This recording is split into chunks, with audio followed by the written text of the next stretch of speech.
I'd like to welcome to the show Keven, the Truth Casey. Keven, what's going on? How you doing? Good to be here. Hope you can hear me well. I hear you perfectly fine. I'm really interested in knowing a little bit about your wrestling career. I was a fan growing up all the way in Connecticut. I got some television with you on it.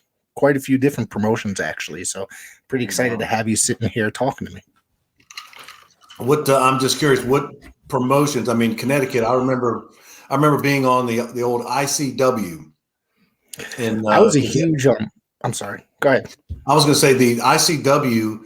I got in with the ICW through managing the $1 Billion Babies, Mike Sampson, Yep. GQ Stratus. Mike Sampson, now known as Iron Cross, still on the independent wrestling circuit. He's old. He's close to my age. He's got to be around. Well, I'm not 60, but he's probably in his 50s.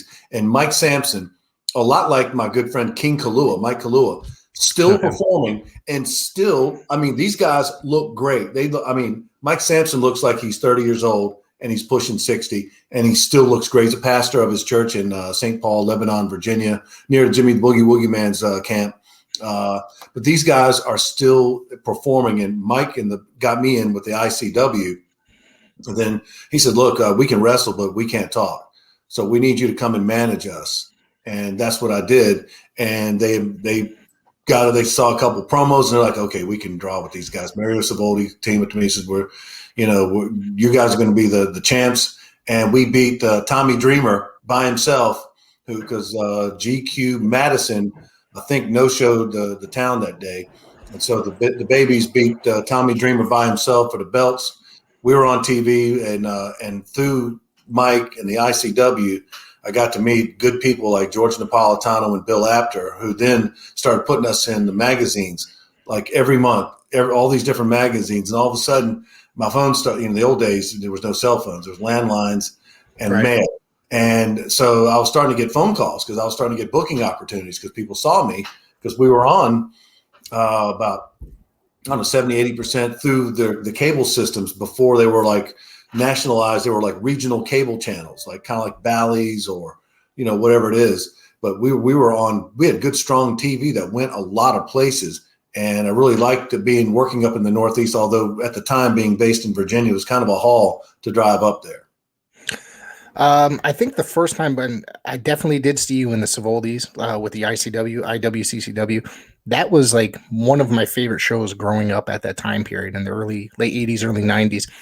But I also saw you working with South Atlantic Pro as well. We got some of the television, even though that was like very short-lived. And you got to sit there and do commentary with one of my absolute favorite commentators of all time, Bob Caudle. Let me tell you something about Bob Caudle. I grew up in Virginia, and growing up in the 60s and 70s and 80s, before cable, we had pro wrestling started 1 hour a week. Yep. And then we got Mid-Atlantic Championship Wrestling with, at that time, Bob Caudle and David Crockett. Then they had a second hour called Worldwide Wrestling with who was the guy? Rich Landrum, Les Thatcher. Mm-hmm. Those were some of the commentators. But I'll tell you, I remember my first TV, we were at Pembroke, North Carolina, hometown of Chris Chavis, War Eagle Chris Chavis, Tatanka to most people. And I remember we go to the production meeting. They're bringing me in to be the co-host with Bob Caudle. And I'm keeping everything inside. And we go through the meeting, we go out, and we're commentating these matches. Bob's a professional. And then we did our last, I think we did at least 3 hours of TV. And I remember taking my headphones off, and Bob did the same thing. And he's right next to me. And I say, Bob, I just want to say this has been a tremendous honor. I grew up watching you on TV. You were the greatest. You were it for me. When I watched professional wrestling, I heard your voice. It was so long for now. If you ever hear me do anything, I say so long for now, because that's what Bob Caudle did. Utmost respect. And I'm glad you pointed that out, because Bob was just a great human being, not just a tremendous wrestling announcer. He was also a very good human being. Now I just thought that he was amazing. And at that time period, I think he had just left WCW, correct? Around that time period? I think he was finished with WCW in I think that was 91 maybe. Yeah. And he then went to Smoky Mountain after that. Okay. After South Atlantic went down, he went to Smoky Mountain. Yeah, I actually had no idea what happened to him, and then I came across South Atlantic on my television. I was like, wow, this is awesome. Like, this is great, because it reminded me of the wrestling that I loved and grew up with. Everything at that time period was changing and going. Look what WWE was doing now. At that time period, bright lights and all that stuff. Yeah, my buddy Stan Lane did some TV. He was doing powerboat racing, and he was in Smoky Mountain with Bob. And then he went and did some WWE announcing. I think Jimmy Garvin did, another great guy. And be careful when you play golf with Jimmy Garvin, but you'll unhook your belt. He did this to Tommy Young. I get so sidetracked on tangents. Keep me focused here. But no, these are great stories. So we're playing golf at Crystal Springs here in the right at the North and South Carolina border.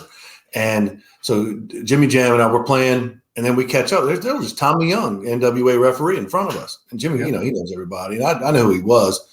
And we're like, hey, let's play, So we catch up. We're doing it. And every time he said, watch this, brother.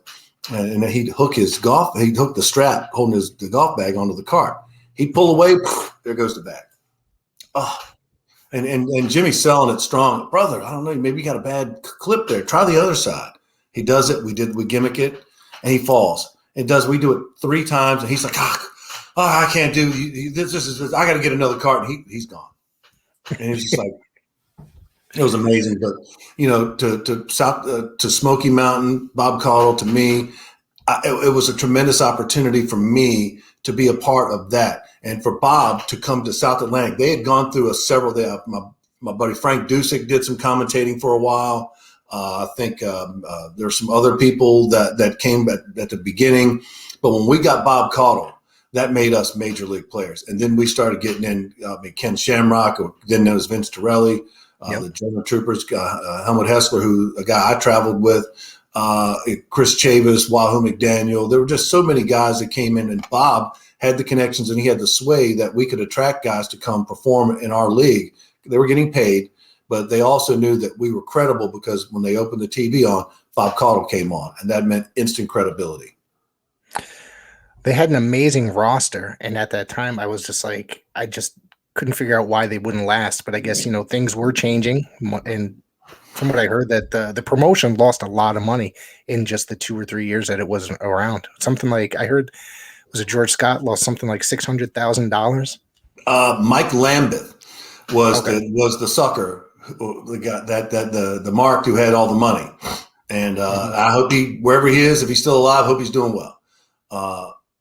A lot of people were ripping him off. I was in professional wrestling. Tommy Rose, the guy who trained me, he was trained by Randy Rose of the original Midnight Express. I got to meet people like Lou Thez, who invited me to his dojo in Norfolk, Virginia.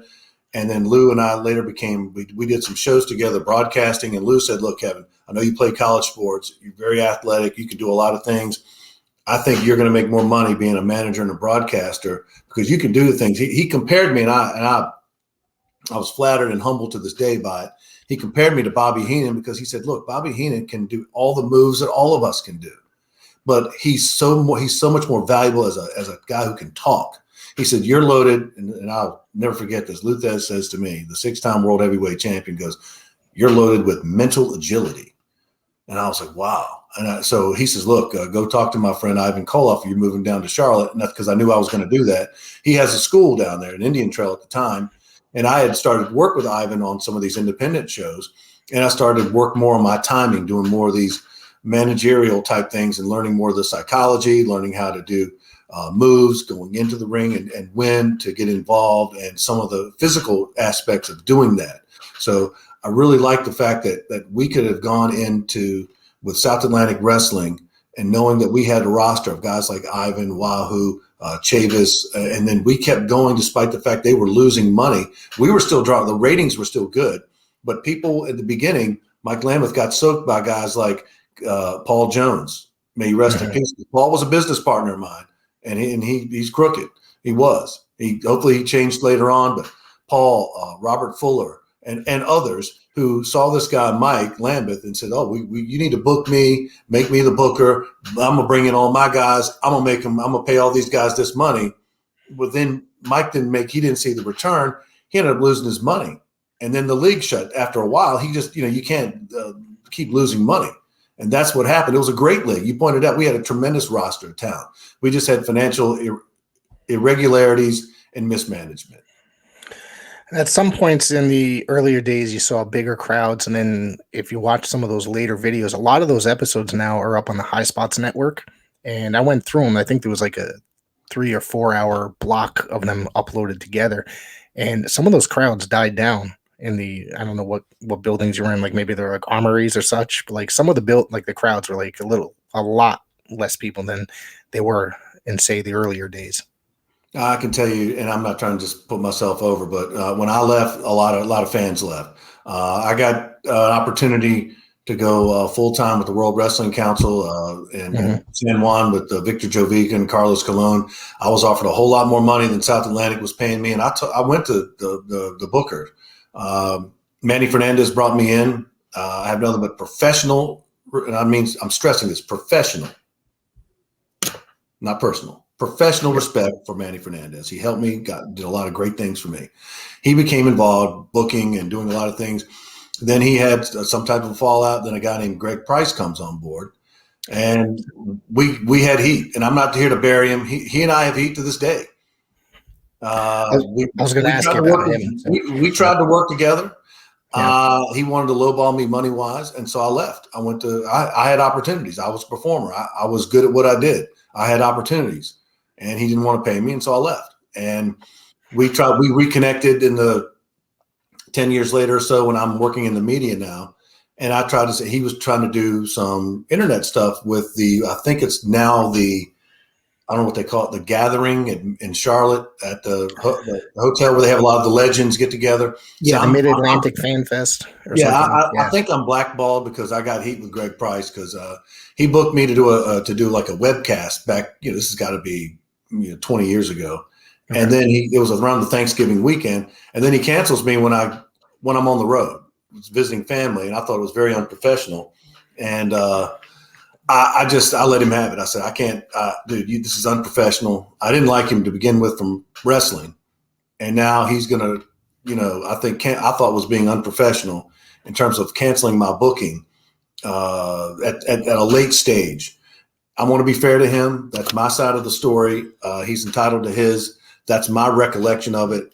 I know he does a lot of things, and a lot of guys he still books and uses him, and they speak a lot more highly of him than I do. I know that my good friend Abe Jacobs, still alive, 90-some years old, still living in Charlotte, having some health issues. He and his wife Evelyn Jacobs, good friends of mine. He called. Abe was working at. I don't think he was still at Steamboat's gym. He was at another gym, Money Mike's gym. Okay. Greg called him and said, "Hey, I want you to come to FanFest. I'm gonna pay you, whatever it was." And Abe's like, "This is like probably 15 years ago." And I played in so many celebrity golf tournaments with Abe. And Abe's like, "I don't know about that." He goes, and here's what Abe told me this, and I'll go to the mat for Abe. He said, Greg told him, he says, "Look, where else are you going to go on a Saturday afternoon and make this kind of money?" And Abe told me, he says, "Look," he told Greg, he said, and I'm paraphrasing, he says, how do you know what I do? You don't know what I do. How do you know what I'm making and what I want? And just for that, I don't want to work with you. And that's not enough money, because what Abe was doing, he was gambling, playing golf. He was hustling guys playing golf. Right. And that was not what he was making. Abe was making 3 times that at the time. So Abe was hoping to negotiate, and the guy didn't want to do it. So whatever. That's my story with Greg Price. He's still friends with a lot of my friends, and more power to them. And I don't wish him any will. We have individual heat. It could all be worked out. Money talks, and the rest walks. I've heard some not so positive things about him in the past, Greg Price. I was going to ask you about him. I did not have necessarily a great interaction, but what I'm doing is probably way smaller than that. Just he takes his time when he on his website to ship stuff, and a very long time at times. So, like I said, that's probably one of the smaller things that a lot of people do have to say about him. You brought up a name that I want to ask you about. The guy is, to me, a legend in the sport as well. Frank Dusek. How was he to work with? Frank was good friends with Paul, and Frank would come into Paul Jones Auto on Old Pineville Road in Charlotte. And like I said, I was a small part owner of that auto business. And Frank would always come in and talk to Paul. And I'd talk, hey, Frank, how you doing, brother? You know, and I would help him out. And then, but he was mainly his interactions were more with Paul. But he was like, he said, look, you're one of the boys. I respect you. And he was a solid hand. He was very big in Portland. My buddy John Rambo and Brad Anderson, Ricky Santana, Fidel Sierra. Those were all guys who were real big in Portland. And they all said he was a good dude, good guy, good hand, as the expression is. He's a good hand to have in the promotion. That's cool. I remember watching him for a very long time in world class, especially in the last couple of years, where he was a big baby face. I guess you could say matchmaker or what have you in that storyline. So I never got to ask you though. Before we go forward with the rest of this stuff, how did you become a fan, and what got you interested in being a part of the business? Well, I grew up, like I said, I grew up in Richmond, Virginia. We had the Richmond Arena, Parker Field, and later the Richmond Coliseum. And I remember watching, Mid-Atlantic Wrestling on WTVR TV6 in Richmond, where I later worked in college, starting my media career. And I remember seeing wrestling. I was like, man, I love wrestling. I used to tell my dad, I say, hey, Pop, take me to wrestling. Wrestling, man. My dad played college football, and my brother played college baseball. I played college sports. My son played college sports. It was all about that. And I was like, no, I want to go. So he takes me reluctantly. My first card at the old Richmond Arena. The main event was Jack Briscoe defending the NWA World Heavyweight title, 2 out of 3 falls versus, ironically, Paul Jones. But I remember guys like Abe Jacobs, Danny Miller.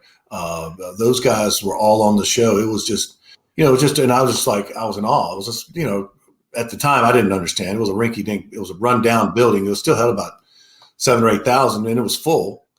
And I was like, I love it. And so we watched wrestling. And we had me and my best friend, we were just we did wrestling in his basement. We were had an old mattress and stuff. We practiced the wrestling moves that they tell you not to do. But we all also amateur wrestling, so we were all into wrestling. And then, we were going through our lives, and we'd go to college. I'm playing ball, and my best friend comes back, the Punisher, Tommy Rose, as he's known when he retired. He says, dude, I think you could do this. And he went down, he got trained by Randy Rose, and he worked Continental, Texas All-Star Wrestling, a lot of these, the Southwest Championship Wrestling. He worked a lot of territories. He came back, he had a Cadillac, he had money. I was like, man, what's up? He says, no, you can make this. He says, what do you mean? I said, look, you're in mass communications. I think you can go. Are they going to let you go on TV right away as a student? No. He said, come to wrestling. I'll get you on TV. I was like, okay. So we go down to my first match was in Lawrenceville, Georgia, at the National Guard Army in Lawrenceville, Georgia. I think it was Georgia All-Star Wrestling. Okay. Bill Newman was the promoter. And I remember managing my friend who later became the Punisher, Tommy Rose. He did a Russian gimmick called Dmitry Molotov. And, I'm a rookie. And I'm like, hey, I'm talking. But I kind of know, even though, I would shudder to even watch myself back then, thinking how awful I was, what a jabroni I was. But at the time, I got a lot of heat. And next thing you know, next show, more people.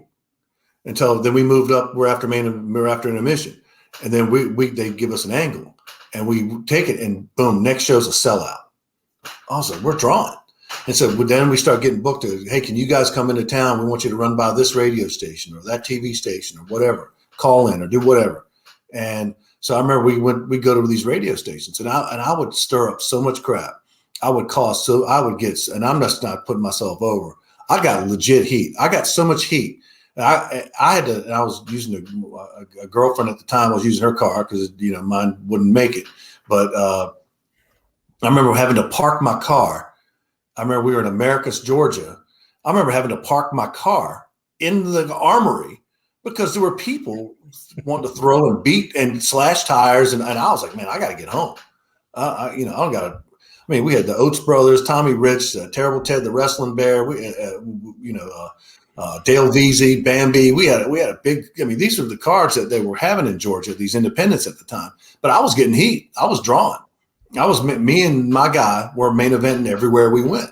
And that's how I got in. And then from there, leagues in North Carolina, Virginia, Maryland, Pennsylvania, they all started popping up. And I started meeting all these different people and promoters, and they started to like me. And so I ended up kept getting booked. And I remember being in college full time. And then I said, I'm going to go pro because I was taking money as a professional. And I really was disenchanted with my college athletics at the time, because a guy on the basketball team was taking the same class as I was, got a degree in the same degree as I did. He was not in any of my classes, but yet they were going to bust me down to say, if you miss any classes, it's letter grades. And I was like, man. And I was going to work at TV. So I was working at Channel 6 in Richmond, and they're telling me I can't. You need us to teach you how to work at that TV station. I said, no. What I need to do is be at that TV station and work. Not you, who are not in TV, telling me how to do it. So I was kind of balancing wrestling versus my career. And I said, when I graduated, I was working almost every weekend in wrestling and all this in summers and vacations. And I said, look, at the time, no wife, no kids. I'm gonna go for it. And I went full time, and I was doing very well because I was getting booked in a lot of places. And then, fate happened and intervened, and family issues intervened, and I got out of professional wrestling and worked in the media, radio, TV, and podcasting ever since. Hope that answers your question. Very long-winded and rambling, but still, that's how I got into wrestling. That's how I got out of it. So let me ask you, how did the golf club come into play? I know you said that now you play golf, but did you play then? Is that where it came in, or a little bit? And I don't know if this is going to offend you in any way, but when I saw you back in the day, you kind of reminded me of Jim Cornette in a way, and I thought that maybe that kind of played into it a little bit. Were you influenced by him at all? Well, yes and no. The golf club had nothing to do with Jim Cornette. I watched Jim Cornette before I got in the business, and then as I got in the business, and ironically, I've never met him. Right. I know so many people that know him, but I've never met him. I have the utmost respect. I've heard a lot of stories about Cornette and his preferences and proclivities that I don't want to really delve into, but I've heard them from numerous people independent of each other. So I know it's not a work. So it's not just those stories we heard a couple of years ago when that came out. I don't know what you heard, but I know what Paul Jones and the Nasty Boys and a lot of other guys told me about what was going on. But I watched Jim Cornette, and he was to me one of the greatest managers of all time. He had great heat. He had great promos. He had tremendous timing. Athletically, he wasn't a very athletic guy, but he always was in the right place. And I felt bad for him when he did that scaffold match, because I think they put him in a bad position to do that. But he was really a guy you looked up to at that era. For me, Bobby Heenan was always the guy. He was number one. And Cornette he was on WCW. He was on Smoky Mountain. And then he later went to WWE. And so he was still the measuring stick. The golf club came, my buddy Mike Sampson. We were down. He was still as Mike Sampson, and I was managing my buddy, the Punisher, Tommy Rose. And I was like, because I'd done a couple of things. He says, I think this will work. And so we came. I said, okay. And then we used it in the match. And it worked. It got over. And I was like, okay, I'm going to start doing that from now on. And I never won another match without it. That's awesome. Let me ask you about, I know that you were there when the Bobby and Jackie Fulton were there, right? Correct? In South Atlantic Pro? Jackie lives right here in Kannapolis, North Carolina. He lives probably a couple miles from me. Great guy. Love Jackie. Played college football. Tremendous athlete. Not only was Jackie Fulton, he was the Eagle in All Japan Pro Wrestling. His brother is Bobby Fulton. Bobby doesn't like me. We got heat. As he said, I buried him. Bobby said I buried him on TV at South Atlantic. I never meant to. The office told me to put heat on him, which I did. He thought I crossed the line. I don't think so. He's entitled to his opinion. He's not in great health, and I wish Bobby, even though he hates me and we got heat, I still wish him good health, and I hope he can overcome this. And he's a tremendous professional. He was one of the best workers of all time. And I don't say that about a lot of people, especially for somebody I really don't like or doesn't like me, actually. Bobby Fulton, I remember being in a lot of matches. I managed different tag teams throughout the years. But I remember Bobby and Tommy Rogers, even when I was in the Virginia Wrestling Association, managing a team. And I remember being in the back, we're talking things, and Bobby was so serious. I mean, how everything had to work, had to be legit. It could not be, it had to be no question. Everything had to be legitimate. The timing had to be perfect. It had to look good. Bobby was a stickler. He was a perfectionist, and I respect him for that. I didn't like that he called me up one afternoon and said I was burying him on TV, but I understand his perspective. He was a perfectionist. He just wanted the product to look great, and I wish him nothing but the best. Bobby and Jackie, a good friend of mine, but Bobby, doesn't really like me, but I still wish him good well. Yeah, I hope so, because he doesn't look like the Bobby Fulton that I grew up with, and I feel really awful that he does not look healthy at all. No, I wish him well. Tremendous mind for the business. A guy like Bobby Fulton, this is before his health issues, a guy like him would have been an invaluable asset to a company like World Championship Wrestling, AEW, WWE, as a trainer, a guy in the back, helping with finishes, talking to guys, psychology. And I still don't understand. Ricky Morton is probably the greatest guy I've ever talked to, being in the back, being in a lot of matches with Ricky. And then later I came back and did some TV stuff with a couple of other leagues, and they bring him in and we talk. And I remember telling the guys, I don't know half of you guys, but that's Ricky Morton. I know you all know who he is, but y'all need to listen to him, be quiet. This guy knows more than all of us will ever know, because because a guy like Bobby, Ricky Morton, those guys have been through it all, seen it all, know it all, and they can help these companies. And I think guys from my era are now working behind the scenes as agents. I think Steve Regal, Road Dogg, those guys are still involved somewhere, somehow. Yeah. And I think Ricky is he's still involved in the NWA today, and his son. And I think that he does help out a lot while he's there, on the shows that he's there. I think he's a very an asset to the company today. And I know he and Robert did some things with Ring of Honor with the Briscoe brothers. Is that who they are? And I apologize for not keeping up with a lot of the main stuff going on these days. My son got he's 28 years old, and he started watching TV, and he's like, Dad, I'm really not. I know you do. I never really talked about my wrestling career. I never did. Right. I never brought it up. I hardly did anything. A lot of my friends don't even know, because I kept it quiet. I was like, okay, that was a different life. If it comes up, it comes up. My son's like, I don't really like that. But my son got into karate, jiu-jitsu, and Muay Thai, and started fighting in tournaments and stuff. So he was really into that. But I still have a lot of friends. He went with me when I was doing these announcing jobs, and he got to meet, Buff and Ricky Morton and Barbarian and a lot of my friends. And it's like, he liked that aspect, traveling with me when I'm getting put over, but he didn't want to do it. Because he didn't really like amateur wrestling, because he liked jiu-jitsu a lot better. Because he hated the fact that if he was on his back, somebody could beat him, because nobody could. He was a guy who could fight off his back. He could hook your arm or give you an ankle lock, key lock, or whatever, guillotine you, and put you out. But he never liked amateur wrestling. Even though he did it, he didn't like it. So that's why I say guys like Ricky Morton, Bobby Fulton are good assets to have in your company, to have guys who have been around it, have been to all the top offices in Japan and America and Europe. A guy like that who has infinite knowledge. Some of these young guys show it. It's an old adage. You show up, put your bag down, introduce yourself, be a professional, sit down, be quiet, don't run your mouth. That's really how it used to be when you first broke into the business. I do some work with the local independents here, whether I'm working a camera or whether I'm doing commentary, and it's just the whole thing is just show your respect to everybody that walks through that door, as far as you're through that locker room. You know what I mean? I've made a lot of really great friends in that are involved up here because of that.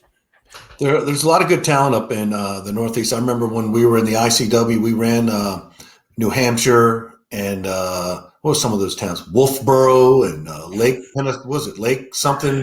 New Hampshire. There was Manchester. There was Lake Winnipesaukee. Yep. Something like that. And we did Maine, Presque Isle, Auburn, Holton, all these little towns. Watertown, New York. We did Yonkers, Tommy Dreamer's hometown. I used to stay at his parents' house. We do Staten Island, Brooklyn, and I love the Northeast to visit. I'm a Southerner. It's too cold for me up there, man. I wear shorts year round. Yeah. And so I like the independent scene now, and I hope you guys are drawn in your league. I am available for play-by-play or color commentating for a nominal booking fee in trans. I could love to help your promotion out and help get your guys over. There's a lot of great promotions up here in Connecticut. I think there's at least 6 to 7 promotions that are running there's shows every weekend, literally. Has there been any? And I don't know who these promoters are, but I know promoters. Yeah. They all they all think they're Vince McMahon. Not everyone, but most of them do. But there was always knock around here. There's so many different promoters in the Charlotte area. I moved here to Charlotte because that was once the hub of Mid-Atlantic Wrestling. So I remember Wahoo McDaniel telling me one day at a show, he said, "Look, I think you can get more bookings if you move down to Charlotte." He said, "If you want, if you can get booked down here, you can stay with me at my place till you get going, and then you can get your own place." And I was like, "Wow, Wahoo McDaniel, hell yeah, yeah!" And I ended up getting on with South Atlantic, and I came down here, and Wahoo put me over and got me in, and then I stayed with his house at his place till I got in with my buddies like Gene Leidick, Tommy Angel, Jackie Fulton. We called it the Rhino Ranch, where all the boys used to hang out, and we had a place or two. A lot of times there were some girls who helped out facilitating a lot of the rents and a lot of the other intangibles that we stayed together. A lot of the boys, guys were in Japan, Puerto Rico, Europe, or wherever, and we always had a base to go to in the Charlotte area. So it was a great situation. But everybody used to say, "Why can't you local promoters get together and go get at least be a strong regional promotion?" And here you are in Connecticut, the home office of WWE, that I think a lot of guys who can do some of these independents could maybe say, "Okay, Connecticut, that's right near the WWE. If I can if I can do well in this league, maybe I'll get noticed." Because I know the Mario Savoldi, he worked a lot with Vince McMahon Sr. About guys who were coming off TV. They wanted him to go to Memphis or go to Japan or whatever because they wanted to come back in a different gimmick or whatever. He'd lend them out to Mario. And that's why we had Tony Atlas, the Putskys, and those guys, because we had good availability to talent in the Northeast. I think also with the Savoldis, they would lease guys out even into their dying days. Guys like Santana would go there, and I think Doink might have went there. Guys like that, you know what I mean? They would work with Tito. Yeah, you work with Tito. I work with Tito. What a great guy. Yeah, great guy. I've met him on numerous occasions up here. Yeah. Teacher, smart guy, played football at West Texas State, went to camp with Kansas City, played in the Canadian Football League, tremendous athlete, great guy in the back. Spoke clearly, told you what he wanted, what would get over. And, I'm listening to these guys. These are veterans, and I'm listening. And I'm like, and they every chance I got, I'd say, "Well, what about this? What about this?" And they'd listen to me respectfully. I'd ask questions. And meeting guys like that from the Savoldis, I work with the Bushwhackers, with Tito, with the Putskys, and I'm just trying to remember Keven Von Erich, who I knew from the IWCCW when we merged. Right. And I later worked with Keven down in with the World Wrestling Council. I told him how we knew each other from back then, and that was really cool. In fact, being around guys like the Whackers and Tito and Blackjack and Wahoo and Ivan, Luther, all these guys that I was been around and just listened to. I remember my first night, Three Kings Day was our first show, my first show for Carlos. I remember they had me managing the Warlord against Carlos Colon for the Universal title. And we're trying to go over the finish. And I go, "Well, why don't we do this?" And I remember I called the finish my first night in the territory, on an established territory with Carlos Colon's a legend. He's Hall of Fame. Absolutely. Yeah. And it's his company, him and Victor's company. And I called the finish, and it worked, and he got over. And I was like, from that point forward, they brought me in, but they gave me more latitude about how to do it, and they got over. Much to the chagrin of Los Heartbreakers, the Heartbreakers, Wendell Cooley and Frank Lancaster, who I did not agree with, get along with. They didn't want me as a manager. They thought they could talk great, but the bottom line is the office felt that they couldn't. They put me with them because they couldn't. But they didn't like it. We didn't get along. We didn't stay together. But I loved managing the Rochester Roadblock at the time and Warlord and whoever they put me with. Were you there during the merger, the IWCCW merger with, when they merged? Yeah, I remember we were in ICW first. And I remember we went up to TV. It was in a winter. My first time with them was in the summer with the $1 Billion Babies. And, they liked how I cut promos and they put the belts on us. And, they were basically, you'd show up one weekend a month and they taped everything. Yep. So we did that and got in the magazines and all that. And I remember we heard, we got up there. We were in the old, Cutcher's Lounge, Cutcher's Resort in Monticello, Middletown, New York, a Jewish resort. You got breakfast, lunch, and dinner. I got a lot of stories from there. I was with my buddy Rasta the Voodoo Man, Rick Havoc, he's now in Hollywood. He's in Any Given Sunday. He's a really accomplished actor doing stand-up comedy now. And I remember we were at this place, and I remember hearing, okay, well, what's going on? Well, they're merging with World Class. I said, who is? We're ICW? Yeah, we're now going to be IWCCW. And I went, we're going to get any more money? And nobody could answer that because the answer was no. But I remember meeting Keven Von Erich there that day. And I was on a show down in North Wilkesboro at the Speedway with Kerry in 93, I think. And I remember telling Kerry, hey, I met your brother earlier and all this other stuff. But that merger thing, it was, in theory, it was going to be great because ICW had pretty good TV and World Class had ESPN at the time. In theory, it was going to work, but theories didn't translate into reality. I spoke to Keven about 2 years ago, and he said that he never saw a dime. He went in, did 4 matches and 1 taping, and then just never got paid for anything. Never saw a dime for the merger as well. Well, you think the son of a promoter would know better. That's my first reaction. I wasn't there. I'm not going to disparage Mario and his group for saying, and I wasn't there. I don't know about Keven and his business dealings. I saw him there at that first IWCCW taping at Cutcher's, and he was professional. I don't know if I worked with him that day or not. I think we did. I think I was I think I was doing a single with him. I was with Roadblock or somebody else, but he was professional. I didn't know he didn't get paid. Sorry for him, but he's the son of a promoter. He knows better, and I don't know the particulars. I would defer to Mario Savoldi. I have respect and trust for Mario. So I would defer to how his version of events versus anyone else's. I've been trying to get Mario on this show, by the way, and it's just it's been too long. So it's been months and months. So I'm still working on it. You tell Mario, I said I'll send King Kalua up there to stretch his ass. If he doesn't go and come on your show. And by the way, you need to get King Kalua and my buddies Tom Brandy.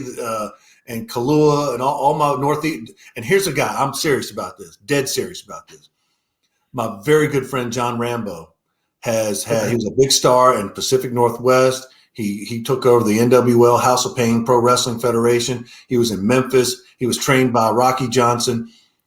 John Rambo has undergone some health concerns in the last few months. He's battling. He's fighting back. He's coming back. He's healthy. I think he's home from the hospital. I think he had Mick Foley, who's another one of our mutual friends. Got to tell you a good story about that. But Mick tweeted out on Monday night during Monday Night Raw, hey, some help, like a GoFundMe for John Rambo. So that's the kind of guy. That's a guy I would love for you to have on your show, John Rambo. I think I have his number. I could give it to you off the air, and I'd clear it with him first. And I think he's a guy who has a tremendous story. And here I am in North Carolina, trying to book whatever league King Kalua is the champion. He needs to. John Rambo can do like the comeback, coming back from health problems. He's in the gym. He's coming back, and he's coming back with all you. And then it's a great story, and it's great potential. Maybe your league could do it. Have John Rambo and King Kalua, or whoever, Tom Brandy come in. These guys. John Rambo is a guy, tremendous performer, good teacher. And I would love to see him come back. He's trying, believe me. He's an old school Pennsylvania guy. I think he wrestled and played football. I remember him. Yeah, I remember him. Football and wrestled at Lehigh or Lafayette. Real hard scrabble, real tough dude. Real life, real tough dude. And I would love to see him on your show. and I'd like to see him maybe to have a comeback match. Is he on social media? Yep, he's John Rambo on Facebook. And you tell him I put him over to you. Great guy. I'll send him a message. Just a super dude. And I'll never forget. We were in the Dick Caracoff's old NWL. I remember I was managing Cactus Jack against the Cheetah Kid at the time. Falls County. It was the most bizarre. I don't know why I was involved, but they had me. Because I just came out and did a promo, and I remember Cactus Mick Foley. He goes, "You really don't need to do anything. Let us go. Stay close to the ring. You'll know when it's time. Just talk." I went, "No problem." And they went to the roof, the ceiling. They went out in the parking lot, and at the time they came back near the ring, we had our finish. And I'll never forget. And I managed, I think, Neil Superior, the late Neil Superior, my late friend, son of Dick Caracoff. He passed on, unfortunately, in the 90s. I think he was wrestling as some mask gimmick, and he had Bam Bam Bigelow in. And Bam was super dude. And I remember we did our match. We main event or whatever. We come back, and we're in the back, and this kid comes in with a tray of drinks for the boys. And he comes in. He's like, and there's Neil Superior, there's Bam Bam, there's Cactus, there's all the guys. There's no separate locker rooms, one locker room. And Bam Bam looks around. He's like, he's exasperated because no one's watching the door. I mean, seriously. And that to me, it's still a big deal. It was a huge deal to me then, because Luthez really stressed it to me about how it was really important. Carlos would fire us if we rode in the wrong car. And you just couldn't do certain things in that era.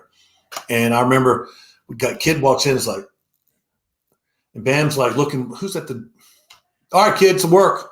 Hey, we're friends, to work. What do you want to know? I was like, oh my God. I was like, come on, man, we don't need to go there. But I'll never forget that night. I'm going to bring up a couple talents in South Atlantic that I got some questions about. Tell me about the German Troopers. It's Helmut Hessler and I believe Hans Schmidt, right? That's Chuck Coates. Yep, good friend of mine. Both of them. Chuck Smith, a very good friend of mine. He lives and owns Rhino Demolition and Environmental Services out of Myrtle Beach. His son, Jake Smith, wrestled at NC State. He now runs the business for Chuck Smith. He has a house at the Lake Lure, and at Brunswick Plantation near the coast and near Sunset Beach, North Carolina. Chuck Coates works for a ministry out of Durham, his hometown. He wrestled at NC State. Chuck is a very religious guy now. He's Mr. NC State. He's NC State everywhere. He wrestled there, but he goes everywhere. He goes to all the football, wrestling, girls volleyball, whatever. And Chuck is still, for the most part, self-taught in the wrestling business, but he still had influences from Nelson Royal, Gene Anderson, and some of those guys of our generation, because Colt Steele, Ricky Nelson, David Isley, Tommy Angel, Bob Blackburn, American GI. Those were all, most of these guys were trained by Nelson Royal and Gene Anderson in this area. And it was, and Chuck had some influences with them. Chuck Smith was trained by Ivan Koloff. And when I first got to South Atlantic, I was just the co-host. Mm-hmm. But I was like, how many times am I booked every TV? I said, I want to work house shows because I want more money. They're like, well, you need to manage someone. I said, well, I want to manage those guys because they were the top guys. I said, I want to manage them. They said, okay. Because they went through a couple managers. They were all clowns, if you ask me. And I would tell them all they were clowns. They weren't me. And they put us together, and man, we started selling out. We started drawing because we had good feuds with whoever they put us with. Chuck Coates was a hell of a wrestler.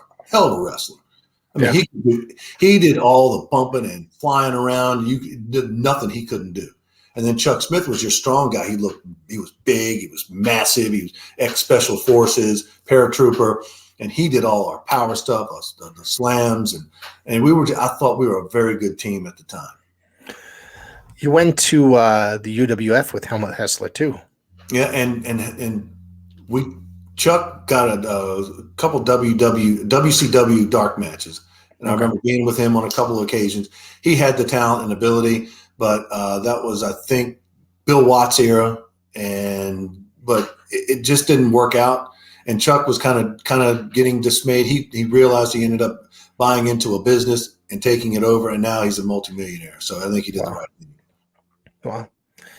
I do want to ask you about the tag team of TNT, Tommy Angel, and obviously Tommy Seabolt, who recently passed in the last few months. Yeah, Tommy Angel is one of my very close friends. We're Rhino brothers. We're in a good group of guys: Keith Gardner, Gene Leidick, Tommy Angel, Rusty Riddle, Chuck Smith, myself. TNT was a great tag team, and Tommy Angel literally was one of the best performers I've ever been around. He could train by Nelson Royal and Gene Anderson. He could literally do it all. And he was actually a very underrated talker. He became Tommy Lee on 99.7 WRFX to Fox, and later became promotions director for iHeartMedia Charlotte. He now works for Anheuser-Busch in Greenville, South Carolina. But Tommy Angel, tremendous performer. And Tommy Seabolt just cut, abbed out, tremendous ability, good talker. He could do a lot of moves. They were just a good team. They were a good team that we could play off of, but Tommy Seabolt got a little bit disenchanted with some of the payoffs. I don't blame him for that. And the same source of mine were the source of his. He finally just had enough, and he walked. But Tommy Seabolt and Tommy Angel were a very good team. They could have gone to any promotion and had a good run as either tag champs or number one contenders. To go backtrack to the last question. While you were in UWF, did you have any interactions with Herb Abrams? I know there's a lot of crazy stories out there about Herb. Yeah, man. Herb and Lenny Duke, I think was his name, his number one. Yes. They ran there.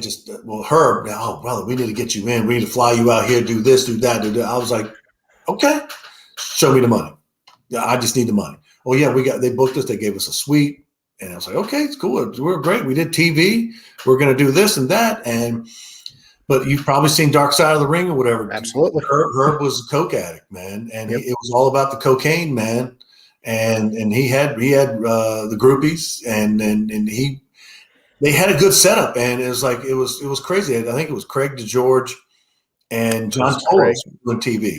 Because Craig did we were doing TV for the NWL and the we were in Maryland together. So either the NWL, Dick Karakoff's league, or the MECW, or whatever the league was in Maryland. The UIW. How can I forget that? I did a lot of good angles with the UIW. But Craig was there. But Coach John Tolos, the Golden Greek. See, he put me over because I knew who he was. A lot of these young guys didn't even know. I said, "Y'all know who that is? That's John Tolos, the Golden Greek, man. I mean, y'all not know anything about wrestling around here." And I got a lot of heat because I knew wrestling. So I read the magazines. I knew who was in WWF, who was AWA, who was everywhere. So John put us over real strong on the TV. There were guys in the back. Like Barry Horowitz, met Barry Horowitz there. Super guy. Tremendous wrestler. So the UWF, with everything you heard, all the stories you think are absolutely crazy and insane and not true, they actually are. Barry, you mentioned Barry. Barry was actually probably my first or second guest on this program. And he was, I mean, I got to tell you, I could probably go on for another couple hours just talking how great Barry was in his career. He had some great stories, especially in his earliest days before even making it to WWF. Yeah. There's so many guys at Fidel Sierra, guys who were everywhere. They go back to Mid-Atlantic, or they go to Pacific Northwest, they go to Memphis, they go to Continental, they go to Championship Wrestling of Florida, AWA, whatever. There's so many guys. And Barry Horowitz is one. These guys paid their dues in the old school, the old way, the real way. Yeah. And Horowitz, tremendous talent. He could do, guys, he was what do they call him now? Enhancement talent. But he was a guy that they could have done something with, because he could, same for guys like Tommy Angel. These are all guys that had tremendous talent, more talent than, as what did Bobby Heenan say he didn't know, or Gorilla Monsoon would say he didn't know a wrist lock from a wristwatch. And some of these guys, they got on the gas, they looked great, they got blown up, they couldn't work, but yet our guys or some young guys are running circles around them, but they're not getting pushed by the promotion. And Barry was a guy that should have been given more of an opportunity, but he was tremendous in what he did. Yeah, amazing wrestler. Seriously, great wrestler. I've got a couple other questions before we wrap it up. You went to the Bahamas with the Savoldis. Oh yeah, You worked with Abdullah the Butcher. Tell me what that was like. I'll never forget. Mike says, I remember Mario saying, "Hey, we're going to start running Nassau every month. You need to be in Newark. We're going to fly to Newark." I said, "Kevin, will you get on the train? We'll give you trans." I was like, "Okay, it's an easy train ride from Richmond to Newark at the time. Get on there, show up. We all go." And little Louie, one of the midgets, love little Louie. He knew the girl at the front desk, and he was giving her the business. And we got discounts, and actually we were getting put over, a lot of ways. And we used to go to the Bahamas, and I remember first day we're there, we fly in, we'd work somewhere Friday night, and we get to Newark Saturday morning. We're flying out literally the crack of dawn. We're all hungover, just no sleep on the plane. Get there, check in our rooms. I'm like, dude, okay, I'm in the Bahamas. Beautiful. I was like, all right, I'm gonna walk around. What do we got to do? What's the schedule? We'll find our schedule. What do we got to do? We got interviews. We got this. Then you're on your own. Great. Then we got the van comes to the hotel, takes us to the arena, to the stadium. It was Nassau Stadium, and I remember we did all that. And then I'm like, okay, I'm with the babies. We're walking around. We finished our interviews. We walk in. We go into the bar. And Mike doesn't drink. Mike is very religious, doesn't drink. But we just walked in. Abdullah's there, well dressed. And he says, "Kid, come here." I was like, "Come here. Give me a drink." I was like, "No, I don't drink. I don't drink before. I don't drink." "No, you're drinking." No, Mike doesn't. And so they left, and I'm like, "Well, sit down." That's Abdullah Butcher. Sit down. I'm like, okay, give him a drink, give him a rum. And it's like, next thing you know, I'm like, I said, "Abby, sir, I'm not comfortable. I don't want to. I don't perform like this. I don't drink before shows." And I'm like, okay. So I got out of there, and I remember we did our thing. I remember I went swimming, and we got ready. We go to the show, and we go to perform. And they said, "Yeah, you're managing Abdullah against Dory Funk Jr." It's like, okay, I don't see any of these guys. I mean, you tell me what I need to do, and I'll do it. I don't need to be in the back with anybody. He and Abby get in the ring, and we're all still in the ring before they even ring the bell. He does something to do it to Abby, and I come up and next thing you know, he grabs me, gives me the gimmick, and he come and over the top rope I go. That's it for that match. They didn't need me for anything else. Good. I remember working with the babies. I forget who we worked that night. And I remember they said, "Look, we're short a guy. Can you go under a hood or something?" And I remember I was like, "Extra money?" Okay. Mario actually agreed to money. So I was into 6-man. I didn't have any gear. I didn't come prepared. Borrowed this, borrowed that, mask, trunks. Didn't even have any boots. It was bull. And I was with, I don't even know who I was with. And it was against I think I was tagging with Zip and Zap, the Equalizers, who later Mike Dillon, who became one of Public Enemy, who was Johnny Grunge, I believe. And against, I think it was Rusty Brooks and Tommy Angel, and I'm not Tommy Dreamer, Rusty Brooks, and somebody. And I was a total job guy. And I was like, dude, they're just, I came in because they just needed someone they wanted to keep everyone strong, want to keep the Equalizer strong, want to keep Tommy Dreamer strong. So I went under, counted the lights. I remember that first night in the Bahamas, and I stayed up all night, fraternizing. So it was cool. But here's another thing. From that one trip, I remember we're checking out. We go and we're at the airport, and here comes Buddy Landell. And I was like, "Oh, it's Buddy." I was like, "He's on the show. I didn't see him last night. Did you?" "Oh, I didn't. No." And what happened was, Buddy Landell was in the hotel. He showed up. He was there. He was in the hotel, but he no-showed the show. I was like, "What?" And I remember Tom Savoldi, who looks like Jerry Lewis, by the way. Yeah. Tom Savoldi's like, "Where the hell are we going?" I'm mimicking Tom Savoldi. And he says, "Where the hell were you?" And I was like, "Brother, And I've worked with Buddy a lot of times, and I was like, well, brother, maid came in my room, and I thought she stole something. I was starting to panic. I thought I was having a heart attack and all that. And I was like, I know what you're having a heart attack from. I know why your heart's racing, pal. But he didn't get it, and they told him that I don't know how you getting home. So they were going to leave him there because he no-showed him, and I don't blame him. May Buddy rest in peace too. And another story about Buddy. We were in this was the night, I believe it was the day the Redskins beat my Washington Redskins, by the way, which you see all around me. Redskins played Buffalo in the 91 Super Bowl. It was in February of 92. And I remember we were in Aguadilla, and I was Murdoch, Ronnie Garvin, Slater, Buddy Landell. I'm just saying all the local guys you may remember. And I remember, Ronnie brought his plane down there. So the office, like Buddy, and I mean, not Buddy, but Murdoch and Garvin and Carlos, they're all flying. Well, we're the crew. So we get in the van and we're driving home. We stole some medallia. So we're drinking beer on the way back, and we got to stop every 20 or 30 minutes. You guys got to, urinate. And I remember we stop, we go out, we stop, go out. And next thing you know, there's these cars following us. We're like, what the heck? And then next thing you know, we're on like an autopista, like an interstate, and there's cars coming, and then lights come on, and we're like, oh man, what is going on?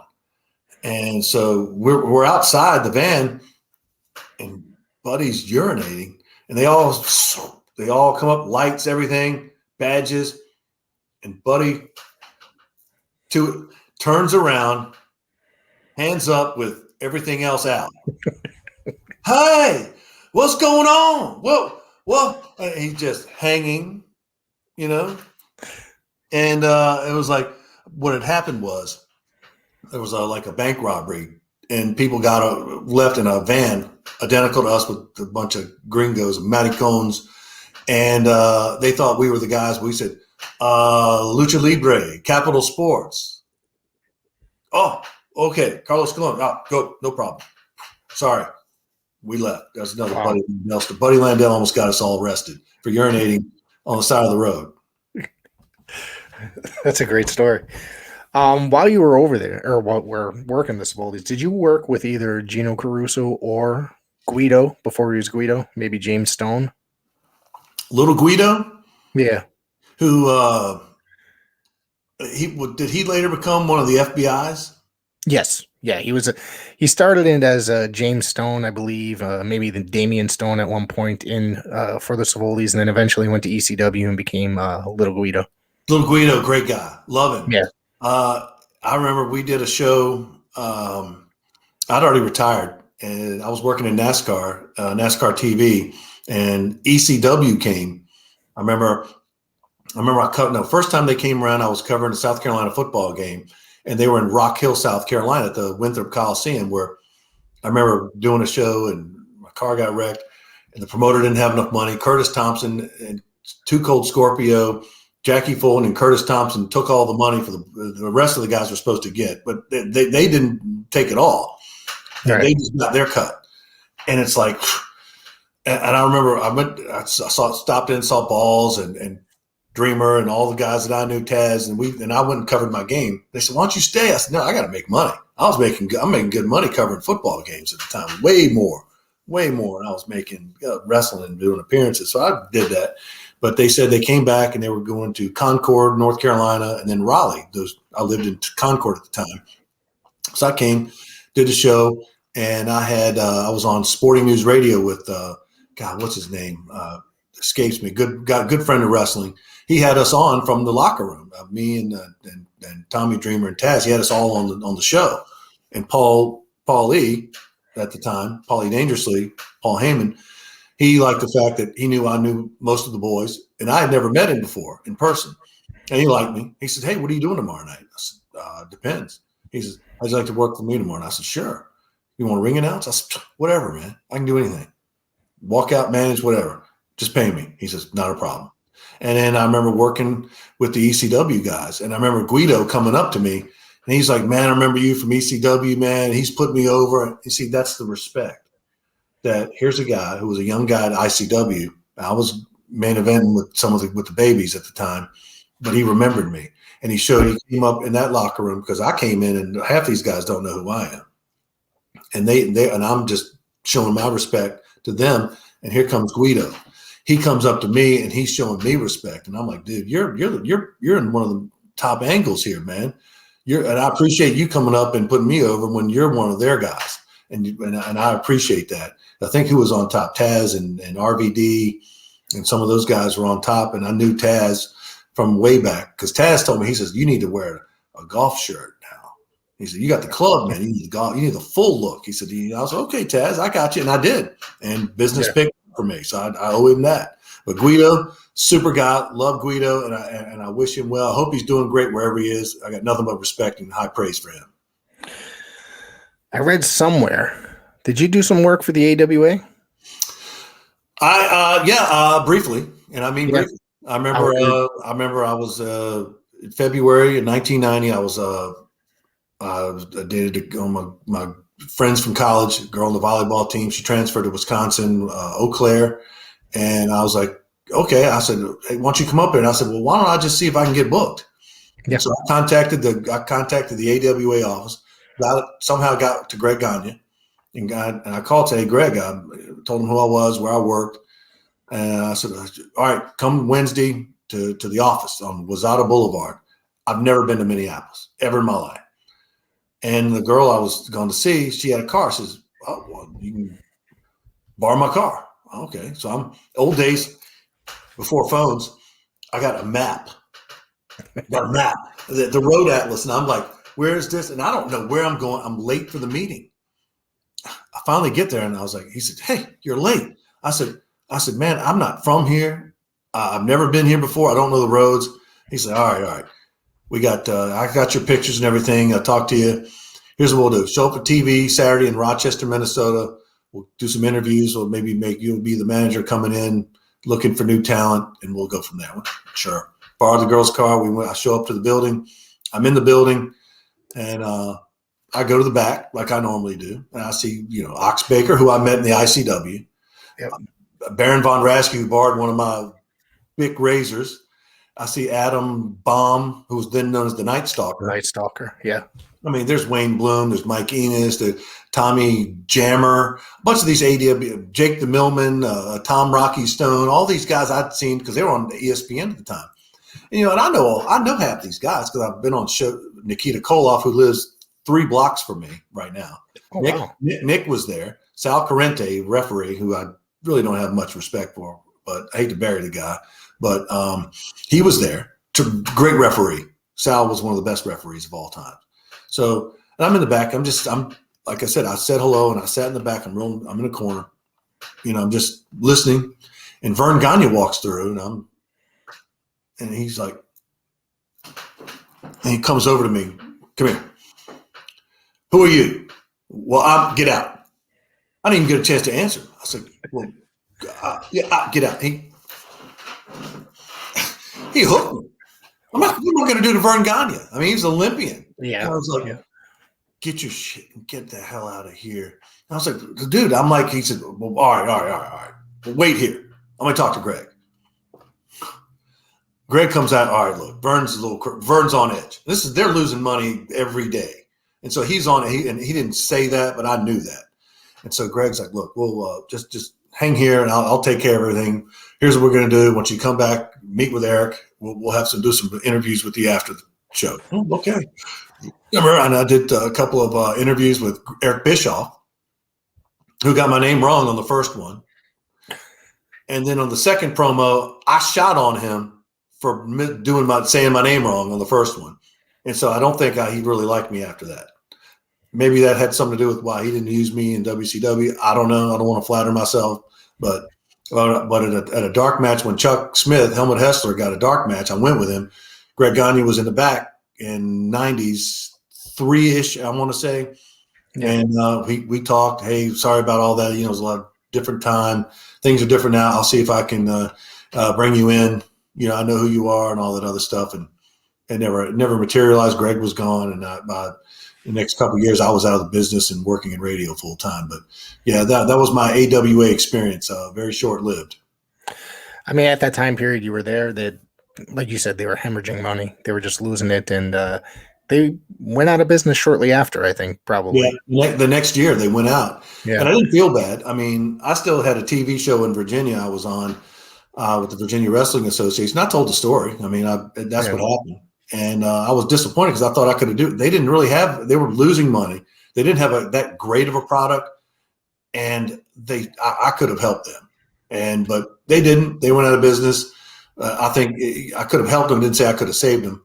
Who's my buddy? Mick Karch was like, he said you couldn't, he said, that was a Titanic, brother. It was going down. And so it is what it is. And I would have liked to have had more of an opportunity there, but I would have liked it a lot earlier while they had some time to go. You just mentioned Mick. He's going to be a guest here pretty soon. We're just trying to set down a date. So he's a legend, man. I got much respect for Mick. Mick Karch is so connected with the AWA. He's like the encyclopedia, and you feel free to play this back for him. He's an encyclopedia of the AWA. He's a Minnesota guy.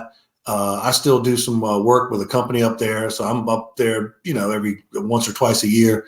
Guys like ODB, Mick, a lot of those Minnesota. It's just amazing how many guys came from Minnesota, were trained by Vern Gagne, or were from Robbinsdale, Bloomington, and that whole Minnesota, the Twin Cities. There were so many guys that came out of that area. Absolutely.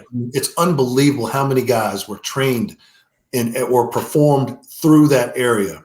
And Mick knows everything about everything in the AWA. And Mick's a good guy. I think he's doing something with an AWA reunion of sorts. Yep. I hope he does very well. He's a tremendous guy. And I know if he's involved in something, it's a legit above board situation. Have you checked out his AWA podcast? No, I have not looked into that yet. It's tough for me now. This time of year, I'm covering the Carolina Panthers, plus doing my full time job. So I'm stretched thin. It's a night off for me tonight. So I'm relaxing, doing your show. Did another hit for another podcast for a Panthers podcast. Big news: Christian McCaffrey got traded from Carolina to San Francisco. So we've been real busy, and I've been doing some hits for some other people. So I haven't done Mick's podcast. I'm welcome to him. Tell him I'm available. I do it for Mick. I don't go for everyone's show. I really kind of know who they are. I kind of found out who you were. You're legit. You're the real, as the Sheiky baby would say. You're the real, not the jabroni. But Mick is the real, and guys like him, I make time for. Mick's a super guy. I appreciate that. Thank you. Anyways, is there anything else that you'd like to say before we get out of here? No, I appreciate being on here and having you. Feel free to contact me in the future if we can work something out. And if you talk to promoters, I am available for play-by-play, color commentating, managing. That costs more because if you want anything physical in ring, I will do that. But I'm still in good shape. I still go to the gym. I'm in better shape now than I probably was 20, 30 years ago. My doctor even said my stats, my blood, everything. On my charts, they say I'm actually 20 years younger than I actually am. So I'm in great shape, ready to work, ready to make some money, ready to help other people make money in the wrestling business. So for our listeners, where could everybody find you? Well, I'm Keven the Truth Casey, Keven the Truth Casey on Facebook, Keven the Truth Casey spelled the same way on Instagram, Keven Casey Truth on Twitter. I'm on TikTok. I'm on ADSN. I cover the Carolina Panthers for SiriusXM NFL Radio and CBS Sports Radio. Every time the Panthers are at home, you can hear me covering their games on those national radio networks. Keven, I want to thank you for coming on and doing this and discussing your professional wrestling career. I've learned a lot today, and hopefully, our listeners have discovered a lot more, and they'll look you up if they haven't already heard of you. Well, that and $1 will get you something up there in Connecticut, but not much else. But I appreciate you having me, and I wish you well with the promotion and with the podcast. Thank you very much.